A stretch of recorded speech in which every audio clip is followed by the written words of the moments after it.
प्रिय विद्यार्थियों, आप सभी का अभिनंदन। पहले वीडियो में हम निरुक्त की भूमिका के विषय में अध्ययन कर चुके हैं और ये हमारे पास तीसरा वीडियो है। इससे ठीक पहले वाले वीडियो में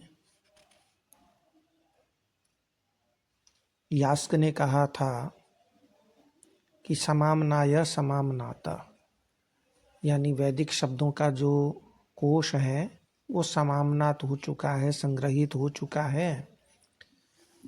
सव्याख्यातव्य, उसकी व्याख्या करनी है। और फिर कहा था तम इमं समामनायम निघंटव इत्याचक्षते, इस वैदिक शब्दकोश को आचार्य लोग निघंटव इत्याचक्षते, निघंटव अर्थात निघंटु का बहुवचन निघंटव यानी निघंटु ऐसा कहते हैं।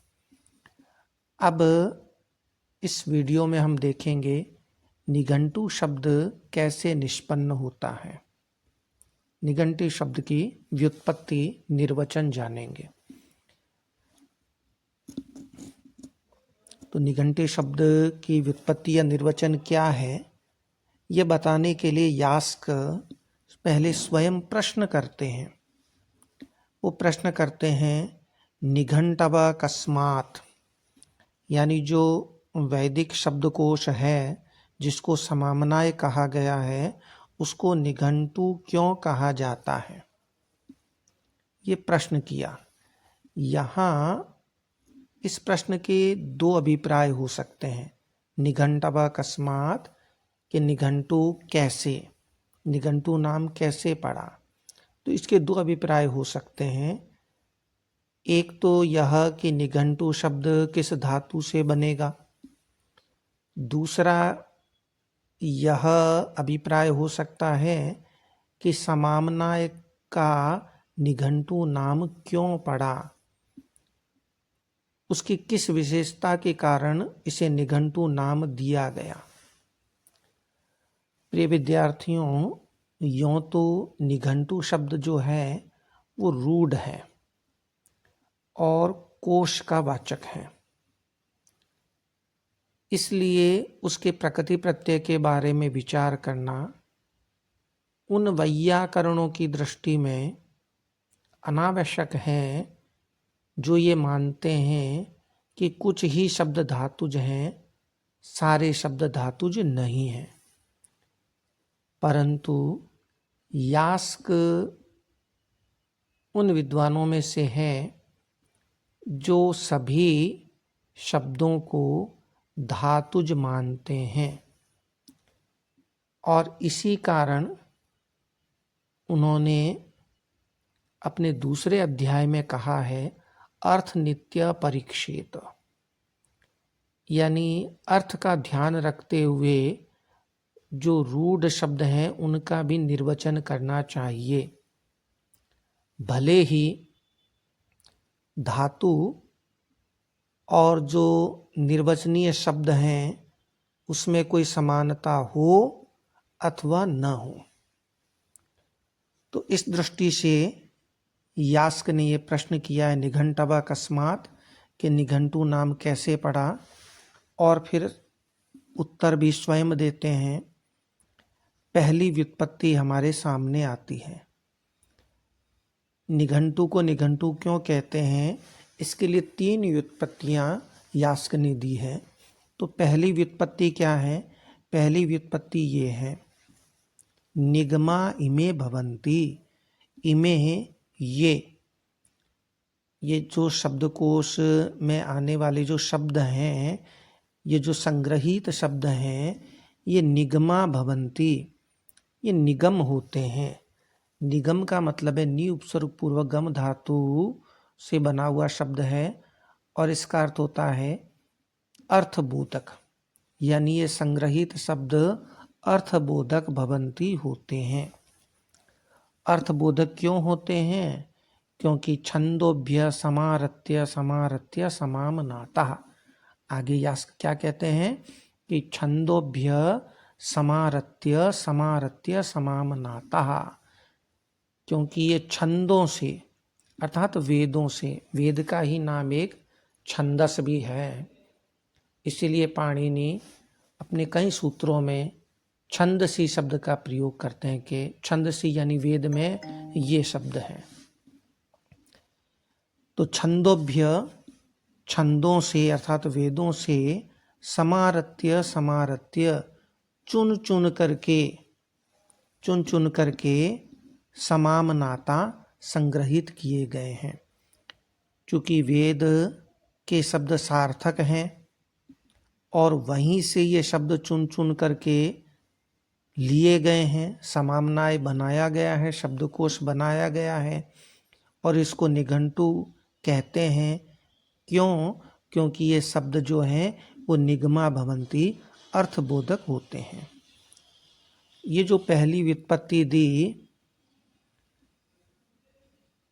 इस व्युत्पत्ति के समर्थन में एक औपमन्यव नाम के एक निरुक्तकार और हुए थे। यास्क ने अपनी पुस्तक निरुक्त में अनेक अपने से पहले आने वाले निरुक्तकारों का निर्देश किया है। तो ये एक पहला नाम आपके सामने आ रहा है, औपमन्यव।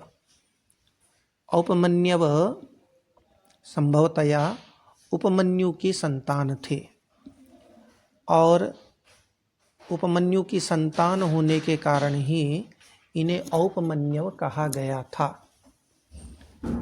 तो कहते हैं औपमन्यव ने क्या कहा अपने निरुक्त में कि ते निगंतव एव संतो निगमनात् निघंटव उच्यन्तेति औपमन्यव। ते वे जो शब्द हैं वो निगंतव एव संत, निगंतु होते हुए ही अर्थात अर्थबोधक होते हुए ही, यानी प्रारंभ में ये निगंतु शब्द था और ये निगंतु ही धीरे धीरे निघंटु के रूप में परिवर्तित हो गया। क्यों? निगमनात्, निगमन के कारण, अर्थबोधन के कारण, अर्थबोधन के कारण ही उनको निघंटु उच्यन्ते, निघंटु ऐसा कहा जाता है। इति औपमन्यव, ऐसा औपमन्यव का विचार है। ये पहली व्युत्पत्ति हुई। तो इस पहली व्युत्पत्ति में तो नी उपसर्ग पूर्वक गम धातु से तुन इत्यादि प्रत्यय करके निघंटु जो शब्द निष्पन्न होता है वही आगे बढ़ करके निघंटु कहलाया था। और इसमें अर्थ क्या है कि वो निगमन कारण है, अर्थबोधन होना कारण है। दूसरी व्युत्पत्ति आपके सामने आ रही है, अपीवा आहननाद एव स्युः समारता भवन्ति। अपीवा अथवा, यास्क कहते हैं अपीवा अथवा आहननाद एव स्युः, ये आहनन से ही बन सकता है। आहनन यानी आ उपसर्ग पूर्वक हन धातु से ही ये बना हुआ हो। इसमें आ उपसर्ग और हन धातु है। क्यों? समाहता भवन्ति, क्योंकि ये समाहत होते हैं। समाहत यानी सम उपसर्ग पूर्वक आंग धातु, सम और आंग उपसर्ग पूर्वक हन धातु से ये निष्पन्न है। आंग जब उपसर्ग हन धातु के साथ लगता है तो आहत शब्द बनता है। और ये केवल मारने के अर्थ में भी नहीं होता है। ब्राह्मण ग्रंथों में आहत शब्द पठित अर्थ में प्रयुक्त हुआ है कि इदम आहतम, यह पढ़ा गया है। तो ये समाहत हुए थे, सम्यक प्रकार से पढ़े गए थे, इसलिए इनको निघंटु कहते हैं। तो यहाँ इस दूसरी व्युत्पत्ति के अनुसार समुपसर्ग है जो सम्यक अर्थ में है, आंग का मतलब एक विशिष्ट मर्यादा में, एक विशिष्ट क्रम में, हन यानी हत हुए हैं, पढ़े गए हैं। तो ये निघंटु शब्द जो है उसकी दूसरी व्युत्पत्ति दी गई है। अब अंतिम व्युत्पत्ति देते हैं, तीसरी व्युत्पत्ति, यदवा समारता भवन्ति, अथवा ये समारत होते हैं। अब उपसर्ग तो वही है सम और आंग, लेकिन धातु बदल गई है, री धातु। री धातु हरण करना, लेना। तो ये सम यानी सम्यक प्रकार से भली भांति आंग यानी एक विशिष्ट क्रम में रत किए गए हैं, लिए गए होते हैं। वेदों से चुन चुन करके एक विशिष्ट क्रम में सम्यक रूप में लिए गए होते हैं, समारत होते हैं, इसलिए ये निघंटु कहलाए। तो यहाँ सम उपसर्ग, आंग उपसर्ग और री धातु से समाहर्त्री शब्द बनता होगा और फिर समाहर्त्री ही परिवर्तित होते होते निघंटु के रूप में सामने आया है। तो यास्क ने यहाँ 3 व्युत्पत्तियाँ दी हैं और तीनों व्युत्पत्तियों पर यदि विचार करें तो समाम्नाय शब्द की 3 विशेषताएं ही हमारे सामने आती हैं। पहली विशेषता यह है कि निघंटु के शब्द मंत्रों के अर्थ का बोध कराने वाले हैं। दूसरी विशेषता, वे समूह के रूप में एक मर्यादा के साथ पठित हैं। और तीसरी विशेषता, वे शब्द वेद से चुन चुन करके एकत्र किए गए हैं। स्पष्ट है ये तीनों निर्वचन केवल अर्थ की दृष्टि से ही यास्क ने प्रस्तुत किए हैं। अस्तु, तो ये निघंटु शब्द कैसे बना, ये तीनों व्युत्पत्तियां आपके सामने आई। अगले वीडियो में हम देखेंगे, जो बहुत महत्वपूर्ण होगा, निघंटु में कितने प्रकार के शब्दों के विभाग किए गए हैं उनका उल्लेख किया जाएगा। नमो नमः, पुनर्मिलामः।